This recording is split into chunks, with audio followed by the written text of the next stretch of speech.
Hoy haremos una introducción al mismo y luego revisaremos las principales macroestructuras que lo componen. Lo primero que tenemos que recordar es que el sistema circulatorio está compuesto a su vez por otros dos sistemas, el sistema cardiovascular y el sistema linfático. Ambos sistemas permiten la circulación de dos fluidos indispensables para la vida. En el caso del sistema cardiovascular es la sangre y en el caso del sistema linfático es la linfa. Es por eso que haremos una breve revisión de los principales componentes de la sangre. En esta imagen podemos ver a una muestra de sangre que ha sido centrifugada, lo que ha permitido separar a la sangre en sus dos componentes principales, un componente líquido que se llama plasma y este componente de elementos formes que corresponde a los glóbulos rojos, glóbulos blancos y plaquetas.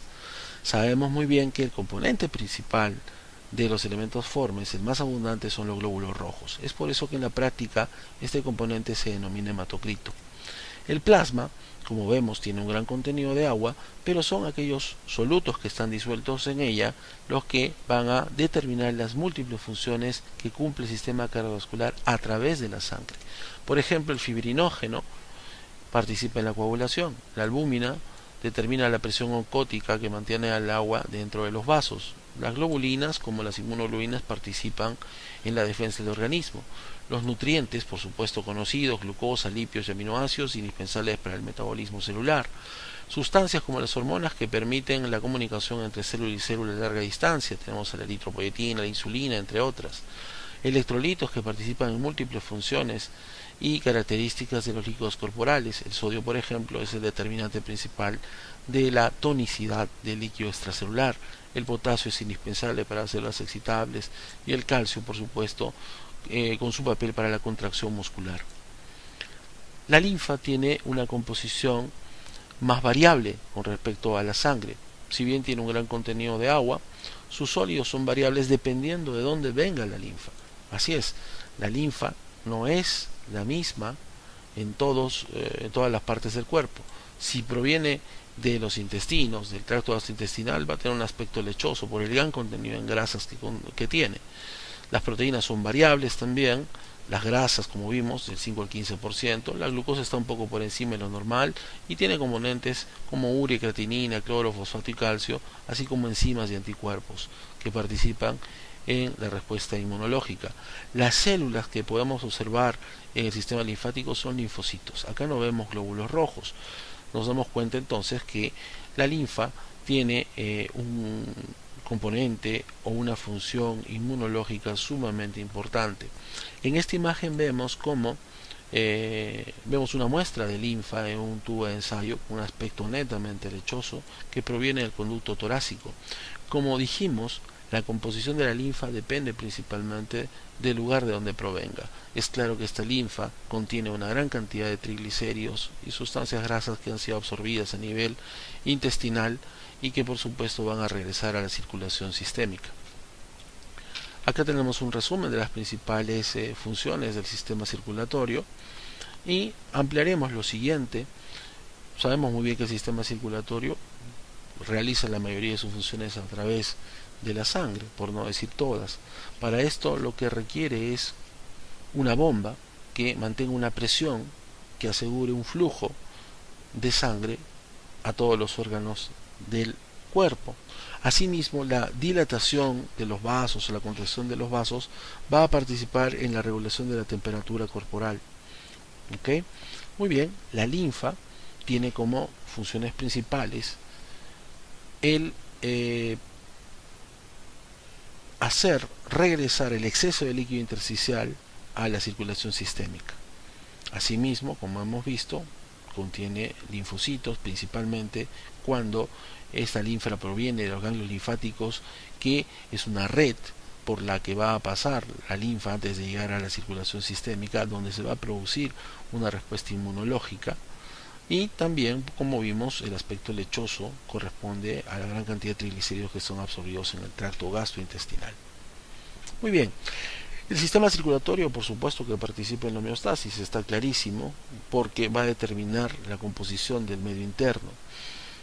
¿No? El medio interno contiene oxígeno, dióxido de carbono, nutrientes, desechos orgánicos producidos por las células como la urea, los iones que hemos referido, y por supuesto hay propiedades físicas como la temperatura, el pH, el volumen, la presión, que son elementos o variables que deben mantenerse en equilibrio para que la célula pueda sobrevivir, ¿no? Cualquier fluctuación de estas variables tiene mecanismos compensadores que van a evitar justamente que la célula no cumpla su función o inclusive se lesione o muera. ¿Correcto? En esta imagen podemos ver cómo el líquido intersticial, que como sabemos es el líquido que baña a las células, es lo que llamamos medio interno. La composición de este líquido intersticial depende del sistema cardiovascular, ¿sí? Por ejemplo, acá podemos darnos cuenta cómo el tracto gastrointestinal entrega nutrientes y agua que ingresan a la circulación y pueden interrelacionarse con el líquido intersticial y por lo tanto también con las células. Por ejemplo, la célula, que como sabemos ejerce un metabolismo, va a producir también sustancias de desecho. Las sustancias de desecho principales son el dióxido de carbono y solutos como por ejemplo la urea, que van a dirigirse a órganos donde van a ser eliminados. En el caso del dióxido de carbono van a ser los pulmones y en el caso de la urea van a ser los riñones. Asimismo vemos cómo los pulmones entregan oxígeno a la sangre para que la célula pueda ejercer sus funciones metabólicas. Y el papel termorregulador del sistema circulatorio claramente se describe acá.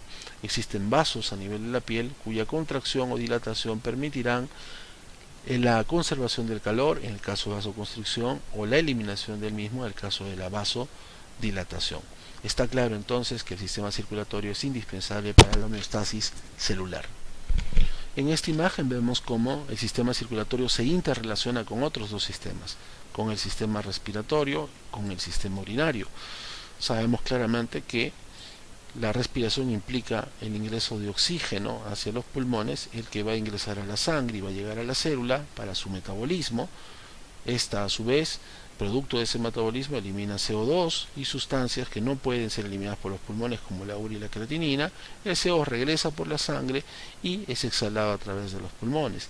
La urea y creatinina, por ejemplo, ingresan también a la sangre, pero como no pueden ser eliminados en los pulmones, se eliminan en el sistema urinario. ¿Correcto? Entonces acá podemos ver claramente la función de transporte que tiene el sistema circulatorio y su interrelación con, por ejemplo, el sistema urinario y el sistema respiratorio. ¿Por qué tenemos que estudiar el sistema circulatorio? Está claro en este cuadro como la principal causa de muerte en el mundo, en este caso un cuadro, datos del 2012, fue la cardiopatía isquémica, y es todavía la cardiopatía isquémica, seguida de los accidentes cerebrovasculares. Ambas patologías se caracterizan por lesiones vasculares en los vasos, ya sea coronarios o vasos cerebrales, que usualmente están asociados a una enfermedad que se llama aterosclerosis. Es indispensable entonces el conocer adecuadamente las funciones y las alteraciones de las funciones del sistema circulatorio para todo aquel profesional que vaya a atender pacientes en un futuro. Muy bien, cuando hablamos del sistema cardiovascular hablamos de su organización. Lo primero que tenemos que fijar es que el sistema cardiovascular está compuesto por el corazón y los vasos. El corazón es una bomba electromecánica. ¿Qué significa electromecánica? Que para que pueda funcionar necesita un estímulo eléctrico, como veremos más adelante. Los vasos van a encargarse del transporte, de la distribución de la sangre, ya sea del corazón hacia los tejidos o de los tejidos hacia el corazón. A nivel del capilar, como vemos acá, se produce el intercambio de oxígeno y de nutrientes y también la entrega, por supuesto, de sustancias de desecho a la sangre. Muy bien, como vemos acá también, el corazón y los vasos se pueden autorregular, pueden producir una serie de sustancias que modifican, por ejemplo, el diámetro o su actividad, tienen estímulo extrínseco, neural de tipo simpático y parasimpático, y por supuesto también tienen una regulación hormonal, que principalmente está relacionada con el sistema renina-angiotensina-aldosterona. Todo esto lo veremos en detalle en clases subsiguientes. Ok, otro dato o otra característica básica que tenemos que conocer del sistema cardiovascular es que está compuesto por dos circuitos y por dos bombas. Vamos a revisarlo a continuación. Nos damos cuenta acá, si tomamos como punto de partida al ventrículo izquierdo, que vendría a ser la bomba de uno de los circuitos del sistema cardiovascular, que el ventrículo izquierdo bombea sangre a través de la válvula aórtica, que va a ingresar a la aorta y todas sus ramas, y va a distribuirse en todos los órganos del cuerpo excepto los pulmones. Toda esta sangre que llega a las células de estos órganos obviamente va a ser modificada porque se va a utilizar el oxígeno, los nutrientes, y en ella se van a vertir productos de desecho que van a ser recogidos por las venas sistémicas, que a través de las venas cavas regresarán a la aurícula derecha en el corazón. Entonces, este circuito sistémico se inicia en el ventrículo izquierdo y termina en la aurícula derecha. Muy bien. La sangre que llegó a la aurícula derecha, que es sangre pobremente oxigenada y con muchas sustancias de desecho, pasa al ventrículo derecho a través de la válvula tricuspidia, y el ventrículo derecho, al contraerse, hace que esta sangre pase a la arteria pulmonar, se distribuye en los pulmones, donde será oxigenada y podrá eliminar el CO2, y luego esta sangre rica en oxígeno pasará a las venas pulmonares, que finalmente regresarán a la aurícula izquierda. Acá vemos entonces otro circuito que se inicia en el ventrículo derecho y que termina en la aurícula izquierda. Estamos hablando del circuito pulmonar o circuito menor. Muy bien, continuamos. Ok, desde el punto de vista de anatomía de superficie es sumamente importante recordar los siguientes parámetros. De lejos, el parámetro más importante en la anatomía de superficie es el ángulo esternal o ángulo de Lewis. Esta es una prominencia que se forma por la unión del manubrio con el cuerpo del esternón, donde se articula la segunda costilla o el cartílago de la segunda costilla. Este punto es sumamente importante porque nos permite no solamente reconocer a la segunda costilla, sino a los espacios intercostales, que nos permitirán, por ejemplo, el ubicar los focos de ocultación, lugares donde se hacen procedimientos como por ejemplo toracocentesis o drenajes torácicos. Entonces es indispensable para la actividad clínica futura de todo estudiante. Muy bien, asimismo, el ángulo esternal nos permite dividir al mediastino. Si nosotros trazamos un plano que va desde el ángulo esternal a través de la cavidad torácica, este plano, pasará a través de la cuarta y quinta vértebra torácica y dividirá el mediastino en un mediastino superior y un mediastino inferior, que a su vez se subdividirá en un mediastino anterior, medio y posterior. ¿Correcto? Esto es importante, ¿por qué? Porque nos va a permitir la localización de ciertas estructuras en cada una de estas divisiones, ¿no? El mediastino superior, por supuesto, contiene principalmente los grandes vasos, ¿ok? El mediastino anterior al timo, el mediastino medio al corazón, y el mediastino posterior una serie de estructuras como el esófago y la aorta descendente, que ustedes deberán revisar en detalle en sus textos y en las prácticas, por supuesto.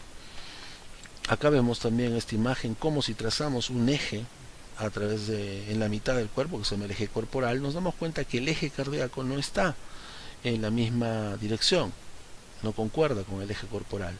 El corazón tiene 2/3 de su masa hacia la izquierda y 1/3 hacia la derecha. Esto hace también que el diafragma izquierdo sea más bajo que el diafragma derecho. Esto es muy importante porque nos permite la localización de los bordes, que veremos más adelante, proyectados en la superficie corporal. Muy bien, justamente acá tenemos una imagen que nos permite observar los bordes del corazón. Nos damos cuenta que el borde derecho del corazón es la aurícula derecha, el borde izquierdo es el ventrículo izquierdo, el borde superior está formado principalmente por ambas aurículas y el cono arterioso del ventrículo derecho, y acá tenemos la pared diafragmática, ¿no?, que está formada principalmente por el ventrículo izquierdo. Este también es un borde inferior. Si hablamos de un borde inferior, este borde inferior está formado por el ventrículo derecho, pero la pared, que no se llega a ver claramente en esta imagen, está formada principalmente por el ventrículo izquierdo. Esto claramente, o se ve claramente que hay limitaciones en una imagen bidimensional para ver, por ejemplo, estructuras que son anteriores o posteriores. Por ejemplo, la base del corazón no es posible verla en esta imagen porque es posterior y está compuesta principalmente por la aurícula izquierda. El ápex sí, porque está en una posición anterior y está formada por el ventrículo izquierdo. Entonces, vamos a revisar en la siguiente imagen cómo estos bordes se pueden proyectar en la superficie corporal, en este caso en la superficie torácica anterior. Vamos a establecer 4 puntos señalizados como A, como B, como C y como D. El borde derecho del corazón se proyecta desde el borde superior del tercer cartílago costal derecho hasta el sexto cartílago costal derecho, justo a la derecha del esternón. Perfecto. Muy bien, desde este punto, desde B hasta C, tenemos al borde inferior. Se proyecta entonces desde el sexto cartílago costal hasta el ápex cardíaco, que se encuentra en el quinto espacio intercostal a la altura de la línea medio clavicular. Muy bien, ahora tenemos al borde izquierdo. El borde izquierdo se extenderá desde el ápex hasta el borde inferior del segundo cartílago costal izquierdo, justo a la izquierda del esternón. Y finalmente tenemos el borde superior, que va desde este punto, borde inferior del segundo cartílago costal izquierdo, hasta el borde superior del tercer cartílago costal derecho. Hemos establecido entonces las proyecciones de los bordes cardíacos, o la denominada área cardíaca, sumamente importante para, por ejemplo, la auscultación de ciertas zonas a nivel cardíaco, y también para establecer la posibilidad de una lesión por una arma penetrante localizada en el tórax anterior. Continuemos. Como dijimos, tanto la localización del ángulo de Lewis como el establecimiento de los bordes del corazón nos permite localizar focos de auscultación de las 4 válvulas cardíacas. Estamos hablando de las válvulas semilunares, aórtica y pulmonar, y de la válvula mitral y tricuspidia, o válvulas auriculoventriculares. Nos damos cuenta que estos focos no están localizados anatómicamente en el mismo sitio donde se encuentran las válvulas, sino son zonas de proyección de la sangre que atraviesa estas válvulas. Por ejemplo, en el caso del foco mitral, nos damos cuenta que se encuentra en el quinto espacio intercostal, a la altura de la línea medio clavicular, es decir, donde se encuentra el ápex, ¿sí? Tenemos a la válvula tricuspidia, que la escuchamos mejor, o la ocultamos mejor, en el mismo quinto espacio intercostal, pero justo a la izquierda del esternón. Tenemos acá a la válvula aórtica, que se proyecta y se escucha mejor en el segundo espacio intercostal, justo al lado del esternón. Y finalmente la válvula pulmonar, que se escucha mejor en el segundo espacio intercostal, justo a la izquierda del esternón. Estos son entonces los focos de auscultación. Muy bien, revisaremos ahora imágenes del sistema cardiovascular muy importantes para la práctica clínica. En esta radiografía de tórax vamos a revisar las principales estructuras relacionadas al sistema cardiovascular. Empecemos por acá.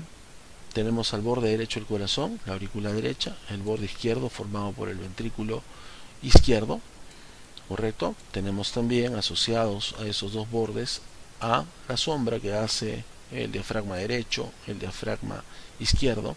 Si seguimos ascendiendo, nos damos cuenta acá del borde que hace la aorta ascendente, y finalmente vemos a esta imagen que corresponde al botón aórtico.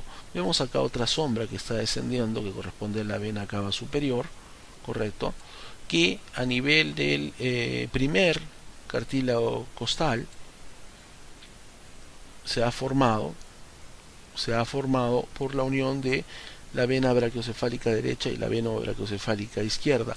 La vena cava superior descenderá y finalmente drenará en la aurícula derecha. Muy bien, podemos observar también acá estas dos imágenes que corresponden al hilio pulmonar izquierdo, al hilio pulmonar derecho, compuestos principalmente por la arteria pulmonar izquierda y la arteria pulmonar derecha. podemos también ver que entre el botón aórtico y la arteria pulmonar izquierda hay una pequeña zona de claridad que se llama ventana aortopulmonar, y por detrás del corazón podemos ver a la sombra de la aorta descendente. Muy bien, esta imagen es bidimensional. La imagen de radiografía de tórax no nos permite ver estructuras anteriores y posteriores. Es por eso que la tomografía es sumamente importante para poder describir a las estructuras en otro plano. En este caso, en el plano axial, podemos observar claramente en esta tomografía que se encuentra a nivel de T5, es decir, por debajo del plano del ángulo de Lewis, las siguientes estructuras. Vemos en la parte anterior al esternón y en la parte posterior, por supuesto, a la columna. ¿Sí? Podemos observar acá que a la izquierda encontramos al tronco pulmonar dando origen a la arteria pulmonar derecha. A la derecha del tronco pulmonar encontramos a la aorta ascendente, y a la derecha de la aorta ascendente a la vena cava superior. Muy bien, sabemos muy bien que la aorta ascendente va a formar el arco aórtico y que finalmente descenderá por el mediastino posterior, y acá está la aorta descendente. Muy bien, en esta imagen, que corresponde a un nivel más bajo, estamos hablando de más o menos T6 o probablemente T7, podemos observar a las cavidades cardíacas. Tenemos, por supuesto, acá a la pared anterior del corazón, compuesta principalmente por el ventrículo derecho. Eso hace que cualquier lesión penetrante del tórax anterior va a tener más posibilidad siempre de lesionar el ventrículo derecho que a otras cavidades. Podemos ver, obviamente, en una situación más posterior a la izquierda, al ventrículo izquierdo, y más posterior a la derecha, a la aurícula derecha. La estructura más posterior del corazón claramente es la aurícula izquierda, que se correlaciona con el esófago, ¿no? Y en este caso también con la aorta descendente a nivel del mediastino posterior. Continuamos. Una herramienta útil para poder definir si es que una imagen corresponde a una cardiomegalia es el llamado índice cardiotorácico. Nos damos cuenta acá que se ha trazado un eje, una línea a la mitad, que dividiera la mitad del cuerpo en dos partes iguales, y se han trazado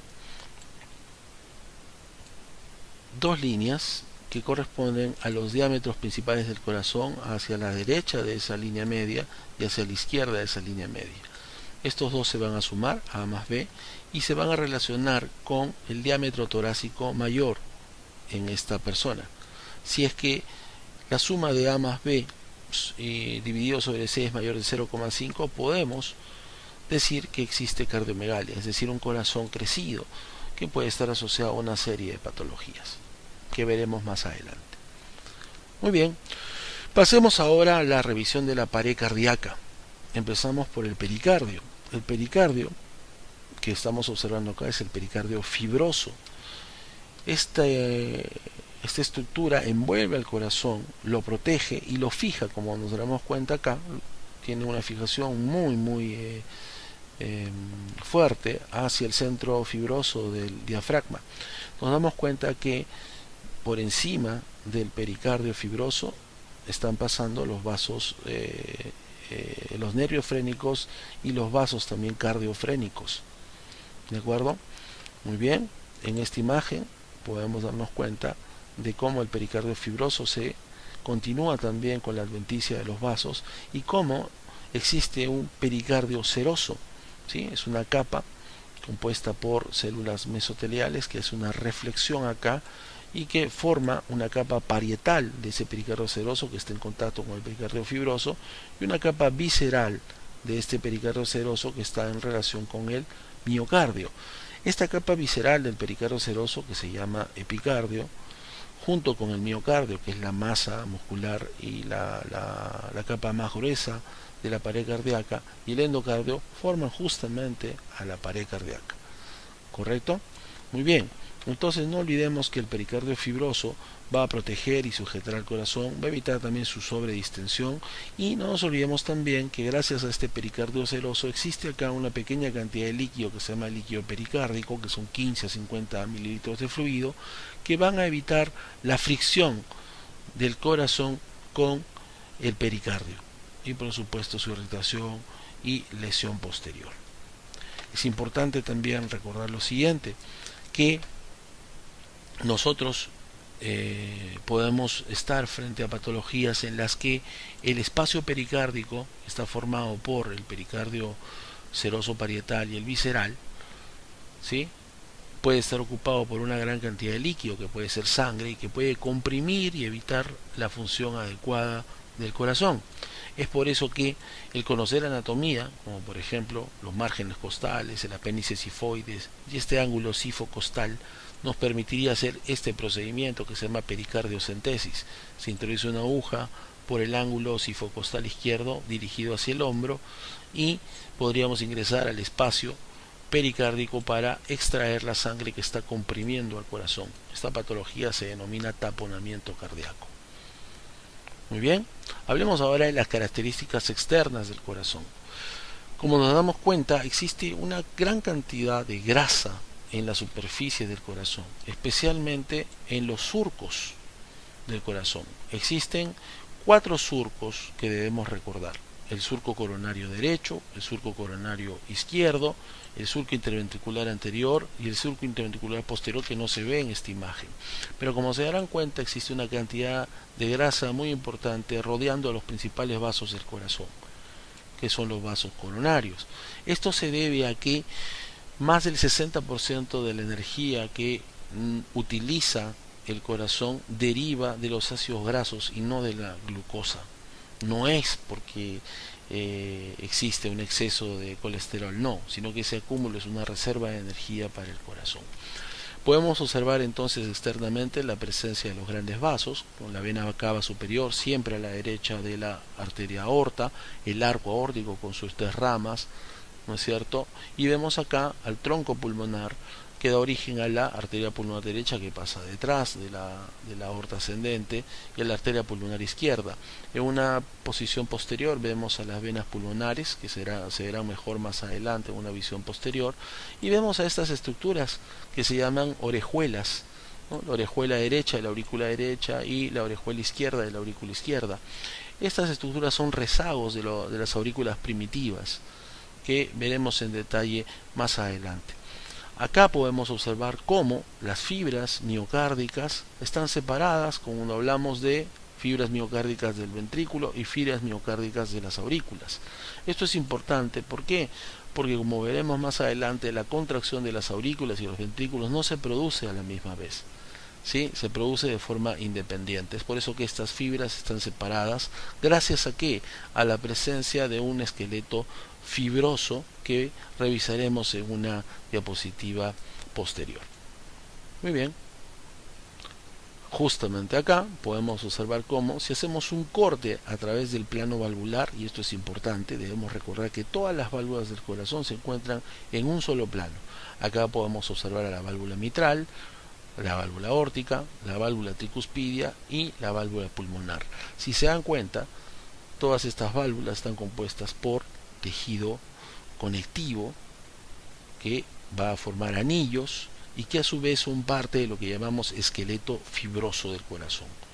Acá en esta imagen cadavérica podemos ver cómo las fibras miocárdicas ventriculares se están uniendo a estos anillos y al esqueleto fibroso del que estamos hablando.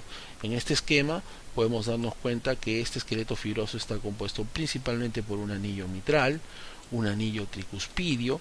Acá hay una extensión del anillo tricuspidio que es importante, que se llama tendón de Todaro, y que es uno de los límites de un triángulo que se llama triángulo de Koch en la aurícula derecha, que permite la localización del nodo aurículo-ventricular.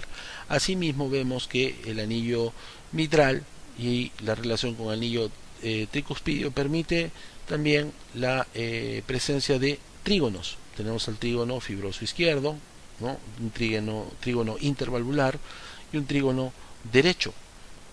Correcto, todo esto parte del esqueleto fibroso. Y acá vemos algo sumamente importante. Sabemos muy bien que el ventrículo derecho y el ventrículo izquierdo están separados por un septum, que es una pared interventricular. Ahora, una parte es membranosa y ese septum membranoso es parte del esqueleto fibroso del corazón. Como nos damos cuenta acá, hay una parte que está por encima del anillo tricuspidio y otra por debajo del anillo tricuspidio. Es decir, este septum membranoso ¿no? Separa tanto ambos ventrículos como a ambas aurículas. ¿Ok? También podemos ver acá al anillo aórtico, relacionado principalmente al anillo mitral y al anillo pulmonar. Muy bien, vamos a hablar entonces ahora de las características internas del corazón. Tenemos abierta acá la aurícula derecha. Lo primero que tenemos que fijar es lo siguiente: existe una porción rugosa y una porción lisa. Esta porción rugosa es un remanente de la aurícula primitiva y está caracterizada por estos relieves de miocardio llamados músculos pectíneos. Si nos damos cuenta, acá hay un relieve que se denomina cresta terminal, que se extiende desde la vena cava superior hasta la vena cava inferior, correcto, y que marca un límite entre esta porción rugosa y esta porción lisa. Esta porción lisa de la aurícula derecha se llama seno venarum. Seno venarum.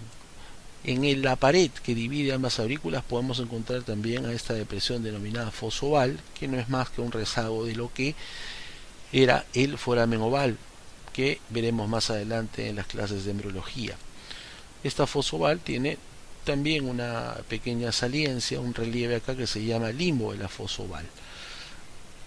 Nos damos cuenta que la vena cava inferior tiene una válvula, y también acá drena otra estructura que se llama seno coronario, que es donde drena la mayor cantidad de la sangre venosa del corazón, aquí en la aurícula derecha. También tiene una válvula correspondiente. La sangre de la aurícula derecha va a pasar a través de la válvula tricuspidia al ventrículo derecho. No nos olvidemos también acá que justamente en el extremo superior de lo que sería la cresta terminal, que estaría por acá, encontraremos en una posición subepicárdica al nodo sinusal, que es el marcapaso del corazón. Muy bien, en el ventrículo derecho podemos claramente observar que se repite este patrón rugoso y liso. En este caso ya no serán músculos pectíneos, sino trabéculas carnosas, parte del ventrículo primitivo, y acá tendremos al cono arterioso, la porción lisa del ventrículo derecho, justamente antes de el origen del tronco pulmonar, y acá podemos observar la válvula pulmonar.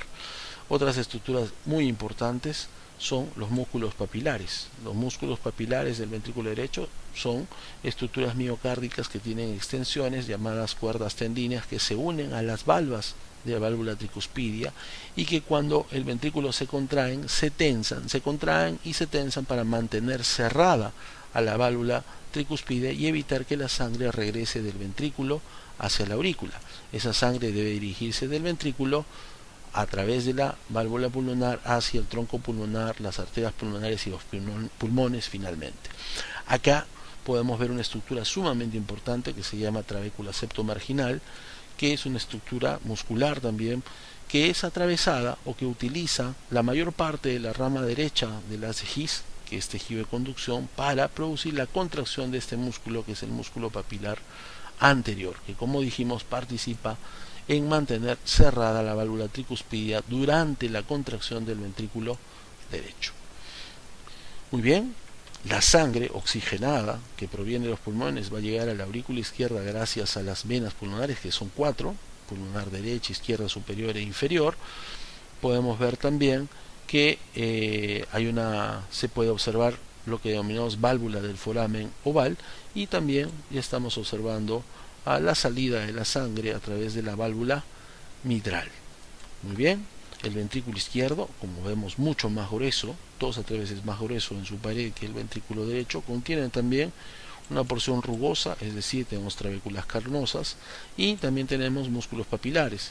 A diferencia del ventrículo derecho, que tiene 3 músculos papilares, el ventrículo izquierdo solamente tiene 2, el músculo papilar anterior y el posterior, también unido por cuerdas tendinas a las valvas de la válvula mitral, que como sabemos debe cerrarse y mantenerse cerrada durante la contracción del ventrículo izquierdo para evitar la regurgitación de sangre hacia la aurícula. La sangre entonces va a salir a través de la válvula aórtica por la arteria aorta a todos los órganos del cuerpo excepto a los pulmones. Correcto. Y acá podemos ver un acercamiento de la estructura relacionada a la válvula aórtica. Estamos hablando del septum membranoso interventricular, que como sabemos parte del esqueleto fibroso, y por debajo vemos a quién, al septum muscular, ¿correcto? Seguimos.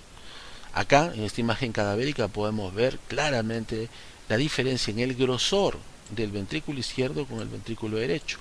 El ventrículo izquierdo es 2 a 3 veces más grueso que el ventrículo derecho.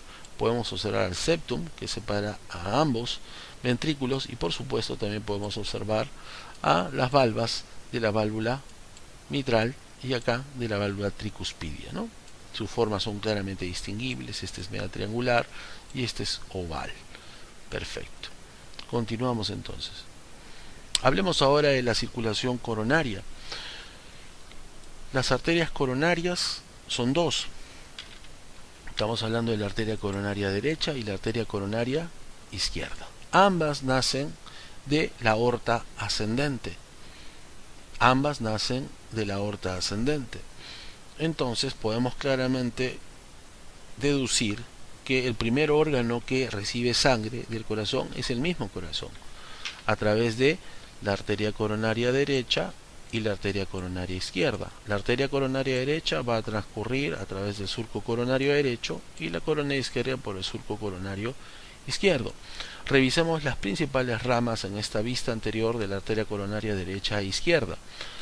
La arteria coronaria derecha, un poco después de nacer, da origen a la rama del nodo sinusal.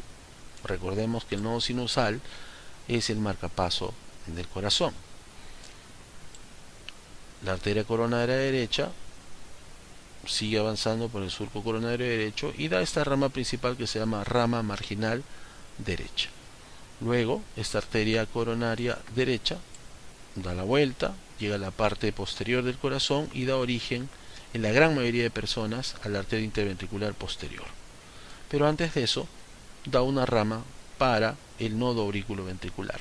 Está claramente entonces visto que la arteria coronaria relacionada al sistema de conducción es principalmente la arteria coronaria derecha.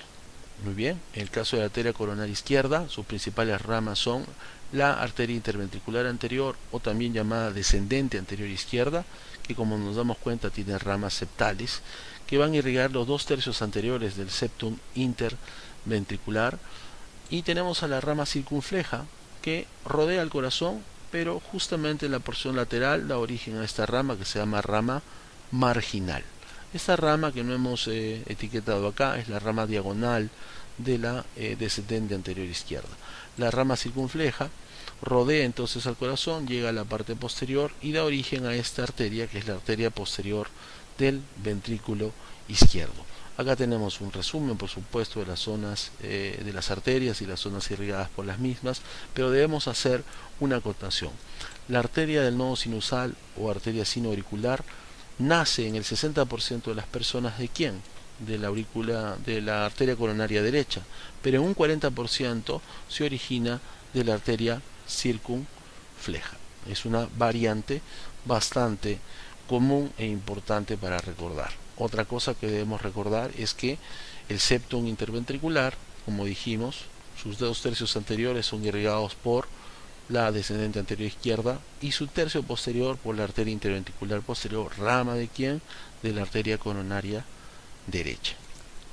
Muy bien, veremos más adelante cómo estas arterias coronarias al obstruirse dejan de perfundir, es decir, de irrigar a ciertas caras del corazón, lo que puede evidenciarse en alteraciones electrocardiográficas en las derivaciones correspondientes. Muy bien, en esta imagen podemos ver cómo se puede relacionar a las caras o a las diferentes caras del corazón con derivaciones electrocardiográficas.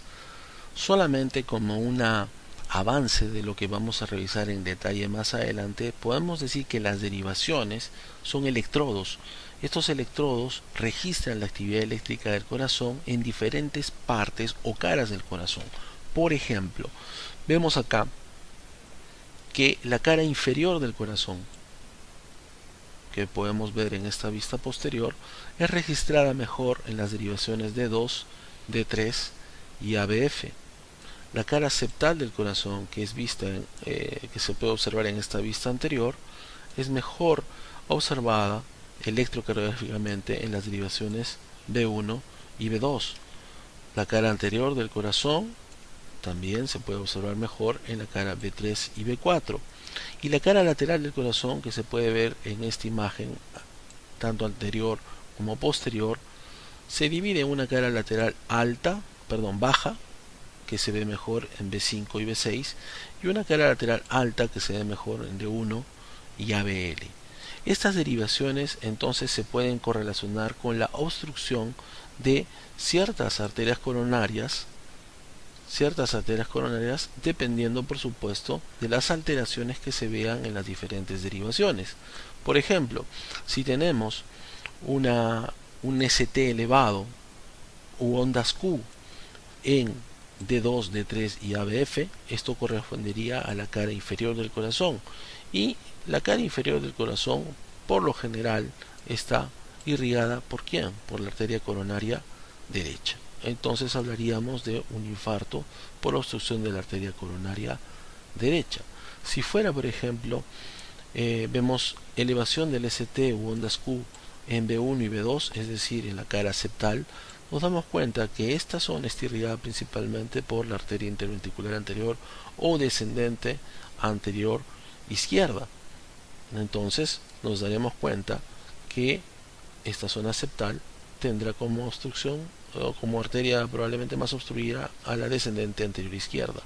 Si hablamos, por ejemplo, de la cara anterior del corazón, sabemos muy bien que esto se ve mejor en B3 y en B4.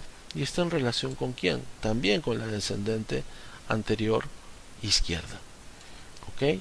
En el caso de las caras laterales, si vemos que el compromiso es en B5 o B6, es decir, la cara lateral baja, lo más probable es que la arteria obstruida sea la descendente anterior izquierda o la arteria diagonal. Estamos hablando de esta arteria o una de sus ramas, que es la diagonal. Pero si estas alteraciones se ven en D1 y ABL, lo más probable es que la arteria obstruida sea la arteria circunfleja. También existe un compromiso posterior del corazón, donde se verán alteraciones electrocardiográficas que veremos más adelante, y cuando existe un compromiso posterior del corazón, la arteria más probablemente obstruida es siempre la coronaria derecha. Muy bien, hablaremos ahora del drenaje venoso del corazón. La estructura más importante definitivamente es el seno coronario. El seno coronario recibe la sangre venosa de prácticamente todo el corazón, excepto la de las venas cardíacas anteriores y las venas cardíacas mínimas o tebesianas. Acá podemos ver cómo en la cara anterior del corazón la vena cardíaca magna se va a unir junto con la vena oblicua de la aurícula izquierda, la vena cardíaca media, ¿no? Y también la vena cardíaca pequeña, para finalmente drenar toda esta sangre venosa en el seno coronario, que a su vez drena en la aurícula derecha. Vemos cómo las venas cardíacas anteriores no tienen contacto con el seno coronario. Esta sangre de las venas cardíacas anteriores drena directamente en la aurícula derecha. En la vista posterior también se puede observar claramente como la vena cardíaca magna, que como sabemos acompaña en el surco interventricular anterior a la descendente anterior izquierda, recibe la sangre de las venas marginal izquierda, vena posterior del ventrículo izquierdo, vena oblicua, vena cardíaca media. Finalmente, esta sangre drena a través del seno coronario en la aurícula derecha. Las venas cardíacas mínimas, que no se ven en estas imágenes, drenan sangre venosa de las paredes cardíacas en la cavidad más cercana y no en el seno coronario. Muy bien, revisemos ahora el sistema de conducción eléctrica del corazón. Como revisamos previamente, el origen del estímulo eléctrico de esta bomba electromecánica se encuentra en el nodo sinusal. El nodo sinusal es un acúmulo de cardiocitos de conducción especializados en la generación de un impulso eléctrico a través de este sistema que revisaremos a continuación. Sabemos bien que el nodo sinusal se encuentra a nivel subepicárdico en la porción superior de la cresta terminalis, justamente en la unión de la vena cava superior con la aurícula derecha. Cuando se produce el estímulo eléctrico, este se transmite hacia la aurícula izquierda a través del haz de Bachmann y hacia la aurícula derecha y al nodo auriculoventricular a través de los tractos internodales. El nodo auriculoventricular se encuentra también en la aurícula derecha y sabemos muy bien que se caracteriza por un retraso importante en la conducción nerviosa que permite el llenado ventricular, como veremos más adelante. De este nodo auriculoventricular nace el haz de His, que es la única estructura que atraviesa el esqueleto fibroso del corazón, ingresa al septum membranoso y luego al septum muscular interventricular y se divide en una rama derecha y una rama izquierda. Estas ramas terminarán en pequeñas fibras de alta velocidad conductiva que se llaman fibras de Purkinje. Es así como el corazón será estimulado desde la aurícula hasta la porción más distal de los ventrículos en el ápex y se contraerá en dirección contraria, es decir, desde el ápex hacia la base, mientras que el estímulo eléctrico viajó desde la base hacia el ápex. Muy bien, el corazón es autónomo. ¿Qué significa eso? Que genera su propio impulso y se contrae secundariamente sin necesidad de ningún estímulo externo, pero sí es influenciado por el sistema nervioso autónomo a través del nervio vago, que vemos acá el vago derecho y al vago izquierdo, y de forma muy importante por el sistema nervioso simpático, ¿no? Que va a formar plexos que van a inervar a todo el corazón. En cambio, el sistema nervioso parasimpático a través de los nervios vagos tiene una influencia predominantemente en las aurículas, especialmente en la aurícula derecha. En cambio, el sistema nervioso simpático afecta a todo el corazón, tanto a las aurículas como a los ventrículos. Sabemos muy bien, y lo veremos más adelante, que estos dos sistemas tienen efectos antagónicos. El sistema nervioso simpático a través del vago va a disminuir la frecuencia cardíaca, eso se denomina efecto cronotrópico negativo, y va a disminuir la fuerza de contracción, pero solamente en las aurículas, es decir, va a tener un efecto inotrópico negativo sobre las aurículas.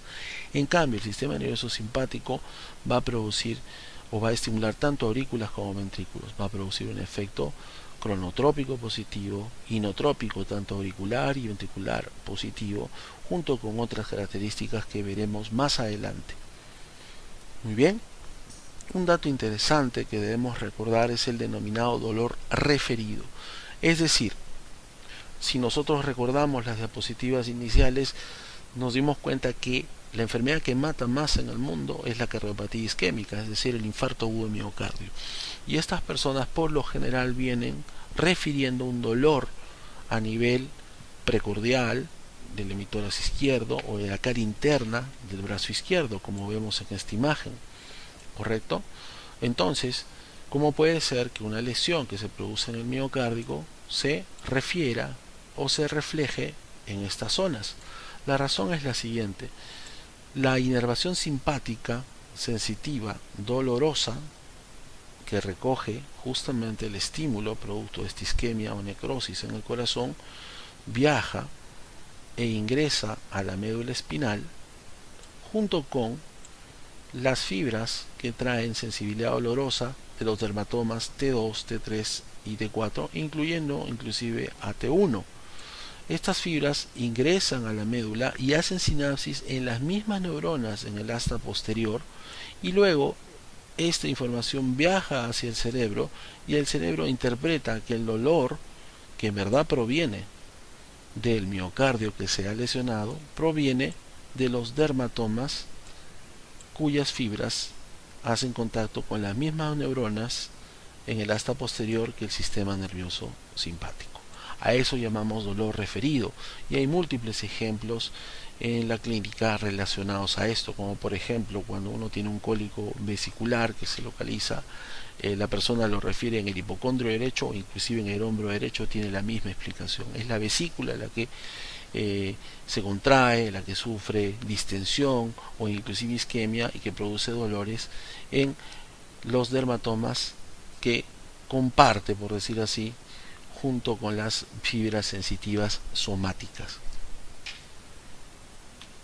Muy bien, finalmente hablaremos del sistema linfático. Recordemos que la linfa es un fluido que característicamente está compuesto por el exceso de líquido intersticial que debe regresar a la circulación, así como por una gran cantidad de grasa que es absorbida a nivel del tracto gastrointestinal y que también, por supuesto, a través de los ganglios linfáticos, que como nos daremos cuenta tienen una red muy importante por todo el cuerpo, permiten ser un filtro para que gérmenes o sustancias extrañas puedan ser destruidas o se produzca una respuesta inmunológica, ¿no? A través principalmente de linfocitos que se encuentran a nivel de estos ganglios.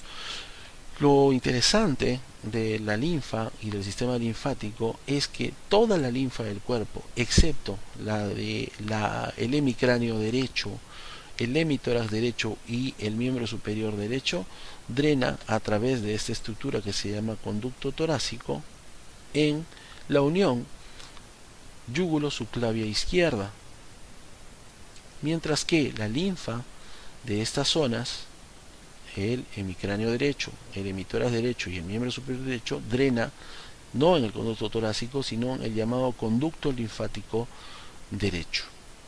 Es interesante también notar lo siguiente: a nivel o en el límite torácico y abdominal vemos a esta cisterna, que es una dilatación linfática llamada cisterna aquilosa, que recibe no solamente al tronco lumbar derecho e izquierdo, sino principalmente a los troncos intestinales, que traen linfa rica en grasas, principalmente triglicéridos. Esto va a producir que la linfa que drene en el conducto torácico y finalmente en el ángulo iodo-subclavio tenga un alto contenido de grasa y el aspecto lechoso que vimos anteriormente. Por supuesto, este conducto torácico va a recibir a su vez el drenaje de vasos linfáticos intercostales, torácicos o también del tronco broncomediastínico izquierdo, ¿no? En el lado derecho, el conducto linfático derecho recibe principalmente linfa del tronco yugular derecho, subclavio derecho y el broncomediastínico derecho, ¿no? Lo mismo obviamente que el conducto torácico, pero sabemos muy bien que las zonas de donde proviene la linfa que drena el conducto torácico incluyen a prácticamente todo el cuerpo, excepto esta zona correspondiente al conducto linfático derecho. Muy bien, recuerden que en las siguientes clases desarrollaremos los temas relacionados a los logros que están claramente especificados en sus guías. La clase, por supuesto, es una ayuda para que ustedes puedan desarrollar en más profundidad todos los objetivos o logros contenidos en sus guías, en los libros de referencia y por supuesto durante las prácticas. Espero que les haya sido útil.